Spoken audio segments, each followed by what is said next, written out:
ఓసిని సంజు తమ్ముడు ఏంది వేగిది? దళిద్రం పుట్టినాక నువ్వు పుట్టినావా లేకుంటే నువ్వు పుట్టినాక దళిద్రం పుట్టిందావే? అరే నీ అవ్వ లేక లేక గిల్లుగానికి దెబ్బ దాకినితి ఇంక ఇయ్యాల పక్క ఆడుతావు కావచ్చు అనుకుంటే మ్యాచ్ గిట్ట పొగ పాలైపోయింది తమ్ముడు. నీ అంత అండ్లకి పిల్లగాని యాడ చూడలే తమ్ముడు. ఏం చేస్తావన్నా, నేను దళిద్రానికి విడాకులు ఇద్దామనుకున్నా, అది మాత్రం నాతోనే బంకలెక్క సంసారం చేస్తాందే. ఏం చేయమంటవే? ఏం కాదు తమ్ముడు, అయ్యింది ఏదో అయ్యింది. లాస్ట్ మ్యాచ్ జరిగేది గుజరాత్లో, గాడగింత మంచు పొగలేని రావుతి.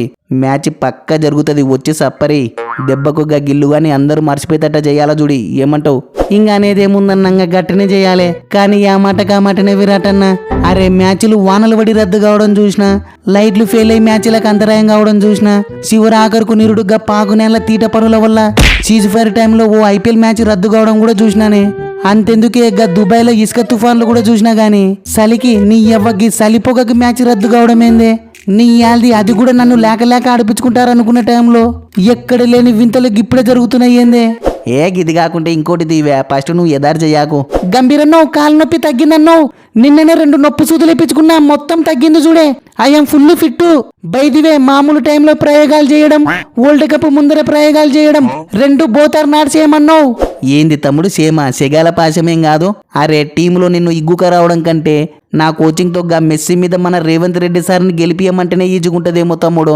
నీ ఎవ్వరు 4వ మ్యాచ్ లక్నోలో పెద్ద గ్రౌండ్, మొత్తం బౌలింగ్ ట్రాకే. గాడ ఇంతవరకు ఐపీఎల్ కలుపుకొని కూడా 2 సెంచరీలే నమోదైనాయి. ఇంకా సరిపోతుంది అనుకుని నీ కాలు నొప్పి అని చెప్పి సంజుగాని ఆడిచ్చి వాడిని బిస్కెట్ చేద్దామని ఇంత పెద్ద స్కెచ్ చేస్తే నీ ఎవ్వ మ్యాచ్ గిట్ట పొగపాలవుతుందని బొత్తుగానికలే తమ్ముడు. ఇప్పుడు చూడు, నీకు కాలు నొప్పి అని అందరికీ తెలిసిపాయే. లాస్ట్ మ్యాచ్కి పెద్ద గ్యాపు లేకపాయే. నీ అక్క ఏం చేయాలో ఏమో తిక్కలేస్తాంది తమ్ముడు. అన్నవు నీకు తిక్కలేసిన వాయిలేసిన లాస్ట్ మ్యాచ్లో మటుకు నన్ను ఫిట్ అని చెప్పి పక్క ఆడిపించుకునాల్సిందే చూడే. మ్యాచ్ జరిగేది మా గుజరాత్లోనే. నేను ఫామ్లోకి రానికి గిదే కరెక్ట్ టైం చూడే. లేకుంటే మటుకు మళ్ళీ ఇన్ని రోజులు ఫామ్లో లేకుండా ఆడిచ్చి కరెక్ట్ టైంలో వానికి అచ్చొచ్చిన గ్రౌండ్ వచ్చే తలకలో కూర్చోబెట్టినారని చెప్పి మళ్ళీ నిన్నే చేసుకుంటారు చూడి. అంతేనంటవా తమ్ముడు? నీ అవ్వ సరైతే ఇది ఒక్కసారి తట్టేద్దాం. నీ అవ్వ అందరూ ఎంతసేపుగా గిల్లుగానికి దెబ్బ తాకింది, సంజుగానికి అన్యాయం జరిగింది, ఇంకా ఇదే ఆలోచిస్తున్నారు గానీ అరే మ్యాచ్ జరిగింటే గెలుతుంటే మీ దెబ్బకు లాస్ట్ మ్యాచ్ ను ఉత్తుత మ్యాచ్ చేసి ఫ్రీగా ప్రెజర్ లేకుండా సపరితే ఛాన్స్ వస్తుండే అని గిట్ట ఒక్కడన్నా ఆలోచిస్తున్నాడలే. నైనా సూర్యుడు గీ తొక్కలో ఫోన్ పే గూగుల్ పే సిరీసులు వరల్డ్ కప్ కి ప్రాక్టీస్ మ్యాచ్లు లెక్క చూడి. గీ సిరీసులు పీకిన ఎవడు దేకడువే, మనం ఎట్ట పొడుతున్నాం అన్నదే చూస్తారు. మైండ్ లో పెట్టుకో తమ్ముడు. నీ ఎవ్వ అర్థమైంది తీయే, ఇంక చూసుకో. గీ సిరీస్ డిసైడర్ లో వచ్చి 4 నుంచి నీ యాల్ది అడ్డదిడ్డంగా కింద మీద పడైనా సరే సప్పరిచ్చి ఈ ఏడాదికి బై బై చెప్పకుంటే నా పేరు సూర్యభయ గాత్తి. Let's meet in the Modi తాత గ్రౌండ్. మొత్తం రొచ్చే. ఒరే మార్క్రమో చూస్తున్నావలే? దిన్నం చూస్తున్నామే. వాళ్ళకంటే రోకోలు టిప్స్ ఇస్తున్నారు, ఎంకరేజ్మెంట్ ఇస్తున్నారు. నీ ఎవ్వ మీరున్నారు దేనికే? ఓసిని బువమ్మగాడు దిన్నం టిప్స్ ఇస్తూనే ఉన్నాడు కదా తమ్ముడు. ఏందన్నా బువామన? నిజం చెప్పాలంటే తొక్కలో టిప్స్ వల్ల నేనే మాకు గతి పట్టిండేది. మా తిప్పలేదో మేమే పడింటే కథనే వేరే ఉంటుండే. పాతసే పెరుగుతుంది కూత కూస్తే. క్లాస్ అన్న అసలు మన అక్కకి ఏమైంది? నీ ఎవడు దొరకనట్టు పోయి లివింగ్ స్టోన్ గాని మీద గన్నిగానం పైసలు గుమ్మరిచ్చింది. అరే ఆర్సీబీలే వద్దని బయటకు నూకినారు కదన్నా. మన తనకొచ్చి ఏం పొడుతాడే నాకు అర్థం కాదు. తమ్ముడు ఆంతలకు 3 నూర్లు మిస్ అవుతాందివే. ఈ తూరు మిస్ కావద్దని అక్క ఆరాటం. పైగా ఆర్సీబీ నుంచి బయటకు వచ్చిన నేనుగా హెడ్డుగాడి ఎట్ట స్టార్లు అయినామో గీడు కూడా గట్టనే స్టార్ అవుతాడని అక్క ఆశపడుతుంది తమ్ముడు. చూద్దాం స్టార్ అవుతాడో సంకనాకిస్తాడో 2 మ్యాచ్లు చూద్దాం తి. ఎస్, మీరు చూపాలనుకున్న 3 నూర్లకు నా హ్యాండ్ గానే జైతైంది అనుకో. 3 నూర్లు కాదు 4 నూర్లు వచ్చిన ఆశ్చర్యమే ఉండదు. బైదివే కాచిగూడ క్లాస్ అని లెక్క నాకో పేరు పెట్టరువే. పోయి ఆధార్ కార్డులో పేరు అప్డేట్ చేయించుకుంటా. I want powerful surname. Yes, Lingampalli living stone. ఇది ఫిక్స్ అయిపోతాముడు. థ్యాంక్ యూ సో మచ్ అన్నా. ఓసిని క్లాస్ అని బై మీ తొక్కల పేర్లు తర్వాత పెట్టుకుందరు కానీ ఇంపార్టెంట్ మ్యాచ్ కాలబడిందే. మ్యాచ్ గాన విక్తే సిరీసే బిస్కెట్ అవుతుంది. ఏమన్నా 2 టిప్స్ ఉంటే చెవులో వాడే నీకు పుణ్యం ఉంటది. గట్టనే తమ్ముడు, వాని గంటల దాంట్లో మా కాటరమ్మ చిన్న కొడుకు పవర్ ప్లేని 6లతో అభిషేకం చేస్తాడు. సో పవర్ ప్లే అభిషేకం తప్పదు తమ్ముడు. గట్టనే లాస్ట్ లో ఓ మెంటలోడు ఎగిచ్చి జప్పరిస్తాడు. అంతే, ఫస్ట్ పవర్ ప్లే లాస్ట్ 3 ఓవర్లు, మిగతాదంతా ఉత్తదేగా తమ్ముడు. దీనికి ఓ పెద్ద టిప్స్ అవసరమాలే. మీరు కూడా ఊకే గుల్లియకుండా వచ్చినాల్చి ఎగిచ్చి జప్పరియరు, వ్యాపారం అవుతుంది.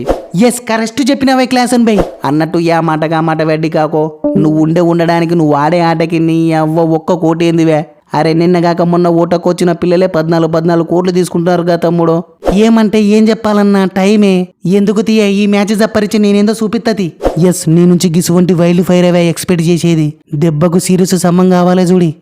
బుగులు పడాకవే ఫస్ట్ మ్యాచ్ బిస్కెట్ అయినా కానీ 2 మ్యాచ్ 90 జోపలే గట్టనే మొన్న కూడా బిస్కెట్ అయినా ఈ తూరి వల్ల తప్పితే 90 కాదు 120ని ఊది పడేస్తా ఎదారు చెయ్యాకు మ్యాచ్ నమ్దే యాడలే మనోడు ఓ మ్యాచ్ కూర్చోబెడుతున్నాడు ఓ మ్యాచ్ ఆడుతున్నాడు యాడైతుందని గీ మ్యాచ్లో పక్క ఆడుతున్నాం తీయే నీ ఎవ్వ మనం బేస్ ఫ్రెజ్ ప్లేయర్లం కాదని నిరూపియాల చూడి రెడీగుండు సప్పరిద్దాం ఓసిని పాట అయిపోయినాక మీరు ఎంత నేర్పించుకొని ఏం లాభం గాని ఫస్ట్ దబ్బికిన ఓ 16 ఫోన్ పే చేయరువే మ్యాచ్ అన్న గెలిపిస్తా సిరీస్ సమన్ చేసుకుందరు వా ఉంటేనే బహుమన్నావు నా తన చిల్లి గవ్వలెత్తి ఒరేళ్ళు డప్పట్టోడా నీ తాన ₹1 కోటి నువ్వు పిల్లికి బిచ్చం పెట్టమని నాకు తెలిసి తీవే అన్నట్టు తమ్ముడు మార్కరము యాడలే గానొత్తలేవు దబ్బికిన పంపివే వేడి వేడి టిప్స్ రెడీగా ఉన్నాయి నీ ఎవ్వ పంపిస్తా గాని ఫస్ట్ గా చక్రవర్తి గారి దాంట్లో అవుట్ కాకుండా పుల్లని కాపాడుకునే టిప్స్ ఏంటివన్నీ ఉంటే చెప్పే ఓసిని ఇవ్వనికంత సీన్ లేదువే మీకు కావాల్సిందల్లా హర్షదీప్ గారి దాంట్లో ఎట్ట వాయ కొట్టాలా ఇయ్యాలగా బొంబుమన్నా వచ్చే ఛాన్స్ కూడా ఉంది వాయన దాంట్లో ఎట్ట వాయ కొట్టాలనేది గవన్నొద్దే 400 ఎక్కువైనా సరే పంపిస్తానే జస్ట్ గా చక్రవర్తి గారి దాంట్లో అవుట్ కావద్దు గంతే చెప్పే పోయి ప్రాక్టీస్ చేసుకుంటాం ఇగో గివే గిసువంటి అడుగుతానే నాకు మండేది నీ సరే యాదోటి PDF లో యాడ్ చేసి పంపిస్తుంది ఫస్ట్ దబ్బున 16 పంపి అన్నట్టు చాగలన్నో పాపం ఇయ్యాలనన్నా సంజుగానే ఆడిపించుకుంటారనే ఏమో తమ్ముడు ప్రతిసారి గిదే పెద్ద $1 మిలియన్ క్వశ్చన్ అవుతుంది అన్నట్టు చాగలన్నో మొన్న గంభీరన్నను తగులుకుంటా అంటివి ఏమైనా కరెక్టే తమ్ముడు కానీ బాగా ఆలోచిస్తే దీనంతటికి మెయిన్ విలన్ వేరే ఉన్నాడువే ఫస్ట్ వాని తాట తీయాలనే పోతున్నా తర్వాత మన అన్నకి మెయిన్ విలనా ఎవరే ఇంకెవరులే గల్లోడ్డ పట్టోడు స్టార్ కుగాడు వానెక్క పొద్దు IPL ఫైనల్లో అభిషేక్ తమ్మునిగా ఎడ్డుగానే అవుట్ చేయకుండా ఉంటే వాని గేలకు కప్పు వచ్చేది కాదు మన పాలగానికి క్రెడిట్ వచ్చేది కాదు దెబ్బకు తీసుకొచ్చి మన దేర్తి మగ్గలు మన నెత్తి మీద పెట్టేతోళ్ళు కాదు ఎస్ కరెక్టే చూడే బావుమన్నా సో ఫ్రెండ్స్ ఈ మ్యాచ్పై మీ ఒపీనియన్స్ని కామెంట్స్ చేయండి మన వీడియోలు కేవలం ఎంటర్టైన్మెంట్ పర్పస్ కోసం మాత్రమే జస్ట్ నవ్వుకోవడానికి అంతే వేరే ఏది పట్టించుకోకండి సో ఫ్రెండ్స్ ఇంకా లాస్ట్ మ్యాచ్లోనన్నా సంజు శాంసన్కి ఛాన్స్ ఇస్తే బాగుంటుంది అనిపిస్తుంది మీరే చెప్పండి కింద కామెంట్స్ చేయండి ఎవరు ప్లేస్లో ఆడిస్తే బాగుంటుందో నన్ను అడిగితే గిల్లు ప్లేస్లో ఆడిపిస్తేనే బాగుంటుంది గిల్లు ప్లేస్లో ఆడిపిస్తేనే పర్ఫెక్ట్ రీప్లేస్మెంట్ అవుతుంది లేదంటే మళ్ళీ జితేష్ శర్మని వాళ్ళని వీళ్ళని కూర్చోబెడితే కూడా అది అన్ఫేర్ అయిపోతుంది కాకపోతే మ్యాచ్ జరిగేది గుజరాత్లో కాబట్టి గిల్లును కూర్చోబెట్టకపోవచ్చు అనిపిస్తుంది ఫ్రెండ్స్ మీకేమనిపిస్తుంది కింద కామెంట్స్ చేయండి చూద్దాం ఎవరు ఎంత క్రేజీగా కామెంట్స్ చేస్తారో సో వీడియోని లైక్ చేయండి నెక్స్ట్ వీడియోలో మళ్ళీ కలుద్దాం